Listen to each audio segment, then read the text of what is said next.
Damaged concrete is not only aesthetically unappealing, it's a potential safety hazard and a looming liability.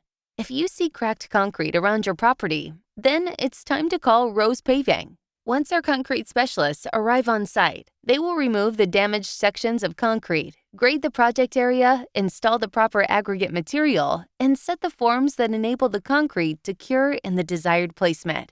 The next step is to pour and finish the concrete. A screed and various hand tools are used to remove excess concrete, level the surface, as well as cut the edges and center joint.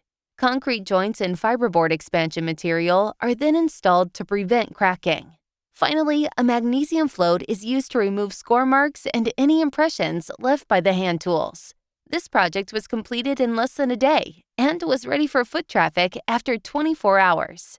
Call Rose Paving today for a consultation. We'll work with you to establish a plan that meets your needs. Then get to work removing and/or replacing the deteriorated and damaged concrete that plague your commercial structures.